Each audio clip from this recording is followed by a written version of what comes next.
सीताराम सीताराम सीताराम। प्रभु आज्ञा धरि शीस चरण बंदी अंगद उठे हो, तो इस गुण सागरी से राम कृपा जा पर करहु। सोय सिद्ध सब काज नाथ मोहि आदरु दियउ, हस विचारि जुबराज तन पुलकित हर्षित हियउ। सियावर रामचंद्र शंकर हरि ओम। बंदऊ बाल रूप सोई राम सब सिद्ध। भगवान शिव की तपोभूमि अमरकंटक, जो माँ नर्मदा का उद्गम स्थल भी है। माँ नर्मदा ऋषि परंपरा को, ऋषि कुल को उतारने वाली हैं, पार तारने वाली हैं। सत्य सनातन धर्म की चर्चा कार्यक्रम में आज हमारे साथ महाराज जी हैं। महाराज जी, आप पहले अपने बारे में बताइए कि आप कहाँ से बिलोंग करते हैं पीछे से, और यहाँ आप कब से आए? मैं थोड़ा जोर से बोलें। मैं यहाँ बोलेगा तो मैं तो बचपन से घर से निकल के आए। बचपन से? कम से कम 16 उम्र से घर से निकल के आए जी। पहले आप पूरा मुझे बताओ। गंगा किनारे हमारा जन्म है जी नर्मदा किनारे रोटी मिल रहा है, तब से चल रहा है जी तो मैं पहले पूरा भारत पहले भ्रमण कर चुका बचपना में जी बाद में। अभी से 15 साल पूर्व में मैं जबलपुर तरफ था नर्मदा वहाँ। जी इस 15 साल बाद में फिर हम अमरकंटक तक आए। हम अमरकंटक से कपिलधरा है 10 साल का, तो 10 किलोमीटर नीचे कपिलधरा से वहाँ पे 2 साल में था। वहाँ पे गुफा में साधना करते थे जी और फिर वहाँ से जी महाराज जी बताइए। आप युवा संत हैं, तो आप पहले से बताइए कि पीछे आप कहाँ से संबंध रखते हैं, आपका जन्म स्थान कहाँ है, आपके अपने गुरुदेव के आश्रम के बारे में, अपने गुरुदेव जी के पूज्य गुरुदेव जी के नाम के बारे में आप पहले इसके बारे में बताइए महाराज जी। हमारा जन्मभूमि है नवरद्वीप। इस प्रकार 7 खंड है, 9 द्वीप होता है। जी। इस 9 द्वीप में एक नवरद्वीप एक धाम है। नवरद्वीप। हाँ, यहाँ पे चैतन्य महाप्रभु का जन्म स्थली है जी। और वहाँ सब तीर्थ वहाँ निवास करते हैं। वहाँ जो गंगा किनारे हमारा जन्म हुई है। नदिया डिस्ट्रिक्ट है, नवद्वीप धाम है। जी। भारत का कौन सा राज्य पड़ता है? नदिया डिस्ट्रिक्ट है, पश्चिम बंगाल। पश्चिम बंगाल में। हाँ जी। तो बचपन से घर छूट गया, बचपन से बैराग था। फिर वहाँ से फिर गंगा माया के कृपा हुई, जी। नर्मदा किनारे आए जी। और माई की कृपा हुई तो मैं अमरकंटक तक पहुँचे। जी। और अमरकंटक में पूज्य गुरु महाराज की फिर सानिध्य प्राप्त हुआ। जी।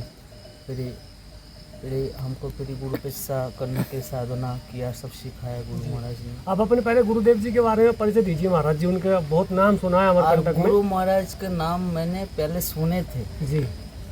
अमरकंटक में सच्चा अच्छा तपस्वी महात्मा कौन है जो कोई सुनाई देता है, तो बाबा जी का नाम आते थे। सीताराम महाराज है, कल्याण सीताराम बाबा जी, कल्याण बाबा है जी। इस प्रकार हाँ जी। तो फिर गुरु माँ से तपस्या किया अपन वहाँ पे। अपन को तब 12 साल हो गया अमरकंटक में रहते हुए जी। और अमरकंटक मेकल क्षेत्र में मेरे को 14 साल हो रहे हैं जी। और गुरु मास की बात है, गुरु मास उत्तराखंड की है। उत्तराखंड की है गुरु और महाराज जी। ब्राह्मण कुल का है, वेदी खानदान की, सुवेदी परिवार की है जी। तो गुरु महाराज भी बालपन के साधु है जी। और गुरु महाराज को तपस्या खूब है। गुरु महाराज का महिमा तो हम बता नहीं सकते ज़्यादा। इतना बच्चा लोग बचपन से देखते तो वो लोग को भी एज 40-50 साल हो गया, बाबा जी को ऐसा ही देख रहे हैं। हम भी जब से आए वैसा ही देख रहे हैं जी। तो उनको महिमा का हम इतना ज़्यादा बता नहीं सकता। तो गुरु महाराज को पूज्य गुरुदेव जी अमरकंटक में उनका स्थान का नाम क्या है, कहाँ विराजते हैं? उनका अभी अमरकंटक में पहले उनको पहले स्थान है चक्र तीर्थ धाम है जी। वहाँ पुराण ऐसा बताते हैं, जो एक बार सुदर्शन चक्र जो भगवान विष्णु भगवान एक कल्प के बाद जी गोल हो गए थे, तो विष्णु भगवान ने तपस्या किया था। हाँ, तो चक्र प्राप्त किया है भोले बाबा से, तो इसलिए उसका नाम चक्र तीर्थ है। तो चक्र तीर्थ धाम में गुरु महाराज तपस्या की है। जैसे कि महाराज जी ने बताया कि पूर्व कल्प में नारायण ने अमरकंटक में आकर के चक्र तीर्थ पर तप किया था, और तप करने से महादेव प्रकट हुए, उनको चक्र प्रदान किया और उनके इच्छित मानी इच्छा को पूरा किया महादेव ने। पूज्य गुरुदेव जी महाराज जी के यहाँ बहुत बड़े महात्मा हैं, वो चक्रतीर्थ में विराजते हैं। महाराज जी भी युवा संत हैं। महाराज जी आप पूरे भारत भ्रमण में घूम के आए हैं, आप पूरे भारत में घूमे होंगे, तो आपने अमरकंटक को ही क्यों चुना?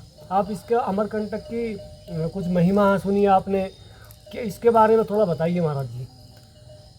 देखो, बोलते हैं जहाँ इंसान का मन की शांति मिलता है जी वही जाएगा उनके लिए सर्वोपरि होता है। जी इसलिए मैं भारत घूमे हैं, जब माई किनारे जो आनंद मिला हमको जी दूसरी जगह इतना आभास नहीं हुई, इसलिए मैं यहाँ रुक गया। और माई की कृपा है, कोई समय का प्रारब्ध है जी। तो रोक लिया है।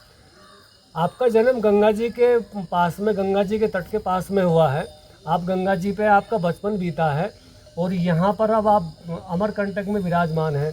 तो गंगा जी के क्षेत्र में और नर्मदा जी के क्षेत्र में अंतर क्या है? आपने अनुभव किया होगा, तभी तो आप यहाँ पर रहने लगे हैं। देखो, गंगा मैया की महिमा भी बहुत बड़ा है जी। गंगा नर्मदा मैया की महिमा भी बहुत बड़ा है। जी तो मैं उसको छोटा इसको बड़ा नहीं बोल सकते। इतना है, हमको सबसे ज़्यादा शांति नर्मदा में मिले है, तो यहाँ हम रुके हैं। तो अमरकंटक में आपको पता कैसे लगा? क्योंकि आप तो बहुत दूर के रहने वाले हैं। पता हमको, हम बचपन से संतों से सेवा करते थे जी और हमारा जो जन्मभूमि है नवद्वीप है, वहाँ देश विदेश के संत लोग आते रहते, इसमें अमरकंटक में आते रहते जाते रहे, तो वहाँ पर भी आते रहते जी जाते। ऐसे संतों से सत्संग होते थे, सब सत्संग में सब पता चलते थे। जी और कुछ सत्संग से होते थे और कुछ महापुरुष लोग को जो बैराग आए तो घर से निकल गए, तो माई ने जोग बाने प्रारब्ध बाने यहाँ आ गया जी। है ना। ऐसा तो मैकल पर्वत, वहाँ पर्वत का बात बता रहे आप, तो जी। मैं ये बताना चाहता हूँ, जिस प्रकार समुद्र मंथन हुआ था जी जी तो पहले हलाहल जहर निकला था। जी उसके बाद में वो जहर जब निकला तो जहर का जो पुहाव है, उसको पुहाव से सब परेशान हो गया, सबको शरीर का अंदर जलन होने लगे, सब परेशान होने लगे। जी तब सबने बोला भोले बाबा देव के देव महादेव, जी। वो सबको रक्षा करने वाले, उसको पास जाए। जी तो उनके पास गया था, तो हलाहल जहर पिया जी भोले बाबा, जी और जहर पान करने के बाद में फिर भोले बाबा फिर को भी बेचैन होने लगा, जी, सबको जी। शांति यानी मिल गया, विष पीने के बाद हाँ, उनको बहुत बेचैनी हो गई। बेचैनी होने लगी। जी तो भोले बाबा बोले अभी बेचैनी ठीक करने के लिए क्या करा जाए, तो वो सोचे हमको भ्रमण करना पड़ेगा, तीर्थ भ्रमण करना जी पड़ेगा, जी तीर्थ भ्रमण करेगा तभी बेचैनी ठीक होगा। जी तो भोले बाबा ने तीनों लोग भ्रमण किया, 14 भवन भ्रमण किया, सब जगह भ्रमण किया, कहा शांति उनको महसूस नहीं हुआ। जी जब वे मेकल पर्वत तरफ आए जी और आए, तब यहाँ पे भोले बाबा का शांति का आवाज़ होने लगा। जी तब ये भोले बाबा ने ये मेकल पर्वत में समाधि में लीन हो गए। 10,000 वर्ष भोले बाबा समाधि स्थल में था। जी जी और मेकल पर्वत को बोले गए राजा हिमाचल राजा था, उसको पुत्र है, छोटा पुत्र है ये मैकल मैकल। पर्वत, हिमाचल। हाँ, और इसको बचपना में इनको चिंता यही था, मेरा जो बड़ा भाई है वो लोग कितना बड़ा बड़ा बलवान है, ताकतवर है, तो मैं इतना छोटा हूँ, मैं क्या करूँगा। तो उसने एक समय में शंकर भगवान का तपस्या किया था जी जी मैकल ने। हाँ, तो भोले बाबा ने वरदान दिया था, ते छोटा है तेरा नाम बड़ा ऊंचा रहेगा। जी तो वो भी एक वरदान मेकल पर्वत का है भोले बाबा का। जी तो भोले बाबा यहाँ 10,000 वर्ष जब तपस्या किया, तपस्या करने के बाद में फिर उनको तेज से पसीना से फिर जो तेज निकला, तो पसीना निकला, उससे नर्मदा प्रकट हुई। जी, जो महादेव के शरीर में जो गर्मी हाँ, पैदा हाँ, हुई थी और यहाँ पर आकर ठंडक महसूस की, हाँ। उससे पसीना निकला। हाँ, 10,000 तपस्या के बाद, 10,000 साल जी, तपस्या के बाद तब नर्मदा प्रकट हुई। जी तो नर्मदा माई देव करना है, ये प्रकट होते ज्ञानी विद्यमान है। जी तो फिर उस जो भोले बाबा जहाँ तपस्या करते थे, वहाँ चारी तरफ मत कचरा वगैरह सब पहले जंगल हो गया, तो माई ने पूरा साफ करके गोबर से लेपाई करते थे। जी माई ने भी 10,000 वर्ष तक भोले बाबा को ऐसा ही सेवा की। नर्मदा मैया ने। हम्म। जी तो 20,000 वर्ष हो गया। जी ये इस्कन पुराण नर्मदा पुराण में इसको महिमा निकालते हैं। जी तो बाद में जब 10,000 वर्ष से जब नर्मदा माई भोले बाबा का सेवा किया तो माई भोले बाबा का आंखें खुला। जी। मांग ले पुत्री, क्या मांगते मांग ले। तो महादेव ने वर मांगने के लिए कहा। हाँ, तो नर्मदा माई तब वही टाइम बोले नदी में श्रेष्ठ मैं बनूं, नवद्वीप में, नदी में, नदियों में नदियों में श्रेष्ठ मैं बनूं। अच्छा। इसलिए गंगा नर्मदा, जी गंगा में स्नान करने, गंगा नर्मदा में महिमा बराबर ही है। जी। तो गंगा में स्नान करने से आपको जो पाप छीन होता है, नर्मदा के दर्शन करने से आपको पाप नष्ट हो जाता है। नदी में श्रेष्ठ है ना, इसलिए। जी। और साल में एक बार गंगा भी नर्मदा में आता है पाप धोने के लिए। यहाँ अमरकंटक माता हाँ, नर्मदा जी नर्मदा के पास में, आती हाँ है। नर्मदा में आता है। जी तो इसी प्रकार बोले माई बोले हमारा तट पे भूत प्रेत पिशाच कोई भी जितना भी अधम से अधम जीव की ना हो, झाड़ पेड़ से लेके चराचर में जितना जीव हो, जी कोई भी किसी प्रकार मेरा तट पे आएगा, भजन करेगा, जी। तो उसको मैं सब पाप से मुक्त कर दूंगा और उसको शिवलोक दूंगा, जी है ना। तो माई सब प्रकार के वरदान माई मांग चुका है। जी। तो भोले बाबा बोले हे पुत्री, जब से तू मेरा स्त्री प्रकट हुई तब से तू ये वरदान का अधिकारी हो चुका है। जी। तो बाद में फिर ये वरदान जो मस्त बोलते तुम्हारा मनोकामना पूरा हो। जी जी। तब भोले बाबा का मन में एक चिंतन आए, जी मेरा को भोले बाबा 3 रूप धारण किया, जी। ब्रह्मा विष्णु महेश। जी एक रूप ब्रह्मा का रूप से सरस्वती नदी का परिक्रमा किया, जी। विष्णु का रूप से गंगा का परिक्रमा किया, जी। और नर्मदा रूप में भोले बाबा का रूप में अपने स्वयं के रूप में। शंख नर्मदा का परिक्रमा किया। जी जी। भोले बाबा का ही संकल्प था, मेरा क्या शांति की महसूस हुई। और तीनों नदी जो है ये श्रेष्ठ है, तीनों में जो इसमें जिसमें हमको ज़्यादा शांति मिलेगा जी उसमें मैं सदा निवास करूँगा। जी। तो जब शंकर भगवान का रूप से जब भोले बाबा ये नर्मदा का परिक्रमा किया और विष्णु रूप से गंगा किया, सरस्वती का रूप ब्रह्मा का रूप से किया, सबसे शांति भोले बाबा का नर्मदा में मिला, अमरकंटक परिक्रमा में, परिक्रमा, नर्मदा परिक्रमा नर्मदा में। परिक्रमा करने में। हाँ, अमरकंटक में उनको सबसे शांति मिला, जहर पान करने के बाद में जी। सब पूरा शांति मिल गया था। तो फिर वही टाइम में नर्मदा माई को भोले बाबा ने वरदान दिया, नर्मदा में हर कंकड़ शिवम शंकर होगा। जी तो जी। भोले बाबा सदा निवास करता नर्मदा जी, में, इसलिए जो भी कंकड़ होगा शंकर होगा, और उसमें कोई पान प्रतिष्ठा आवश्यकता नहीं है, जी किसी रूप से इसको पूजन कर सकते हैं, जी जी। है ना। तो ये है, तो भगवान का महिमा तो भोले बाबा का, नर्मदा माई का महिमा तो हम बता नहीं सकता। पूरा पृथ्वी को एक कागज बना के आप लिख लो तब भी मैया का महिमा वर्णन कर नहीं सकता। जैसे महाराज जी ने बताया है कि नर्मदा खंड का, नर्मदा में जो नर्मदा मैया गुजरती है उसका कंकड़ कंकड़ शंकर है। महाराज जी ऐसी महिमा बताते हैं कि उसको आप कहीं से भी एक पत्थर उठाइए, उसको विराजमान कीजिए और आपको उसको प्राण प्रतिष्ठा की बहुत सारे अनुष्ठान की आवश्यकता नहीं है, आप उसके पूजन रख करके प्रारंभ कर सकते हैं। हाँ, और एक बात है, ये एक कल्प में स्कंद पुराण में ये भी प्रमाणित होता है, जिस प्रकार अपन नर्मदा पुराण भी पढ़े थे। जी। तो एक बोलता है जिस प्रकार एक समय में कार्तिक जी या गणेश जी से लड़ाई हो रहे थे। जी। भगवत कल्प में कथा अलग अलग लीलाएं होता है। हाँ, कल्प की बोलते हैं हाँ। कि हर कल्प में थोड़ी अलग कथा होती है। अलग अलग होता जी है। जी तो एक समय में कार्तिक जी और गणेश जी। जी दोनों को भाई से लड़ाई हो रही थी, युद्ध हो रहे थे आपस में, जी। आपस में ही लड़ाई हो रहे थे। आपस में दोनों भाई भाई। हाँ, लड़ाई ये हो रहे थे, हम बड़ा है वो बोलता हम बड़ा है। जी जी। बड़े छोटे के हाँ हाँ, बड़े छोटे का। जी तो गणेश जी बोले तो दोनों लड़ाई हो रहे, तो दोनों बोले चलो तुम हम लोग पिताजी से पूछते हैं, वही बताएगा कौन बड़ा छोटा है। जी। तो इस टाइम में पार्वती माता भोले बाबा यही मेकल पर्वत में निवास करते थे। जी तो फिर ही पूछा तो भोले बाबा बोले दोनों में जो पृथ्वी का परिक्रमा करके पहले आएगा वो बड़ा होगा। जी जी। तो कार्तिक जी ने ये पूरा मयूर का सवार था, उससे पृथ्वी परिक्रमा किया। जी गणेश जी का चूहा का सवार है तो उसने चौका साबर से परिक्रमा करने लगे तो गणेश जी सोचे मैं कहाँ करूँगे तो पृथ्वी परिक्रमा, तो उसने मेकल परिक्रमा अमरकंटक पर्वत का परिक्रमा करके जी भोले बाबा का पास आ गया। जी तो भोले बाबा जब आ गए तभी तुरंत वरदान दे दिया तुम बड़ा हो।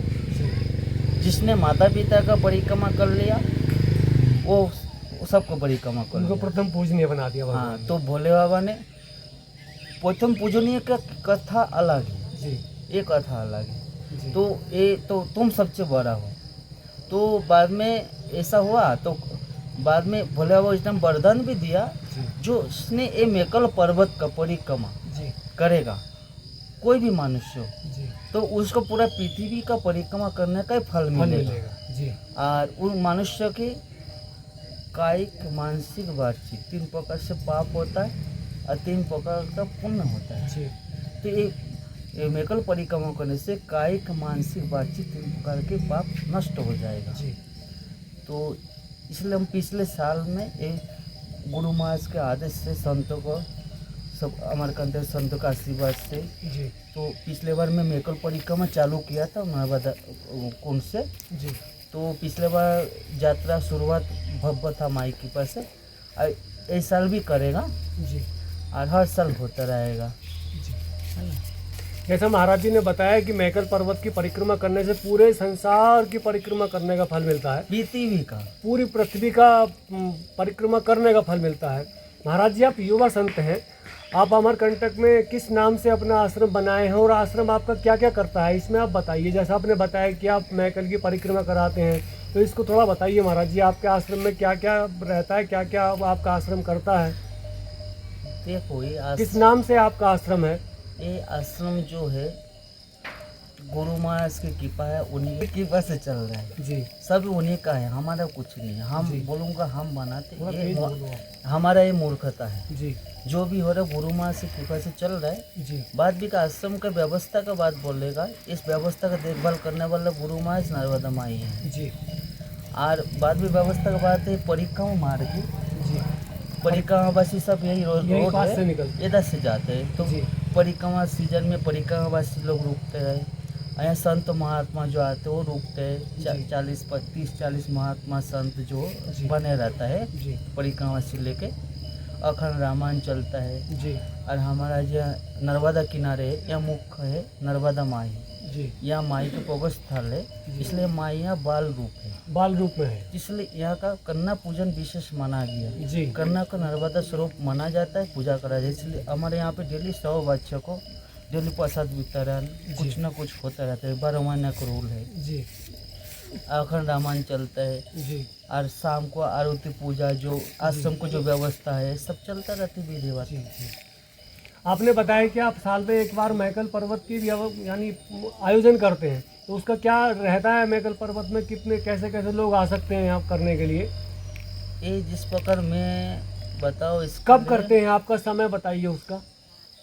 जिस प्रकार हमारा चित्रकूट है, कामतगिरी पर्वत है। जी जी हमारे वृंदावन में गिरिराज पर्वत है, जी ये गिरिनार पर्वत है। जी। जितना बड़ा बड़ा तीर्थ स्थल है जी सबको परिक्रमा का विधान है। जी यही अमरकंटक पर्वत मेकल पर्वत के भी परिक्रमा विधान है। जी पुराण नर्मदा पुराण बताते हैं, स्कंद पुराण भी बताते हैं। स्कंद पुराण का भाग नर्मदा पुराण है। जी तो ये पर्वत का परिक्रमा हम पिछले बार किया, इस साल भी करेगा, हर साल करेगा। जी हम नहीं करेगा, नर्मदा माई कराएगा। जी तो इसमें ये सिस्टम रहता है, इसमें नर्मदा माई का भव्य पालकी रहता है, जी उसमें नर्मदा माई की भव्य मूर्ति रहता है जी। पालकी में। जी बाद में कि पर सिस्टम वही रहता है जैसे वो नर्मदा कुंड से सब जितना परिक्रमा जिसको इच्छा है परिक्रमा करने का विधिवत वहाँ पूजन संकल्प लेके जी फिर ये पर्वत का परिक्रमा करते हैं। जिसे अखंड रामधुन चलता रहता है, जी जी सुबह शाम महा आरती होता है। जी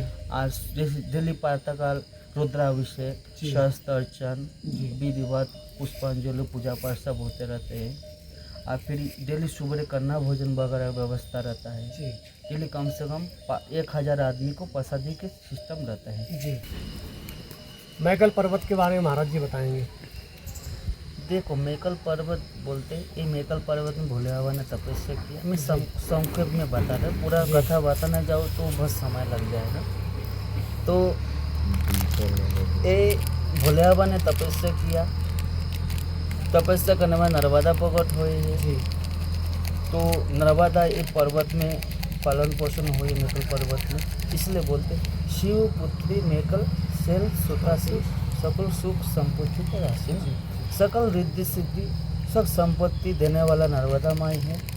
और ये नर्मदा माई है, और ये पर्वत में जब नर्मदा माई प्रकट हुए थे जी तब वही टाइम में भोले बाबा ने नर्मदा माई को वो भी वरदान दिया था, जितना देवता है 33 करोड़ देव देवता है, जितना देव ऋषि मुनि है, 24 घंटा में एक बार मेकल पर्वत में नर्मदा माई में सबको हाजिरी लगाना पड़ता है।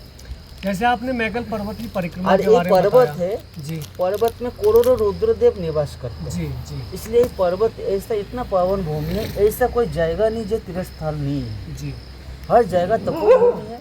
और यहाँ तपस्या करने से आदमी को अनंत गुना फल देने वाले हैं, और साधु अति कम दिन में वो रिद्धि सिद्धि प्राप्त करते हैं। अति अनुसारा दूत पठाइए बाली कुमारा, सीताराम सीताराम। नीक मंत्र सबके मन माना, अंगद सन कर कृपा निधाना। सीताराम सीताराम सीताराम, बालिकन बुद्धि बल गुण धामा, लंका जाऊ तात मम कामा।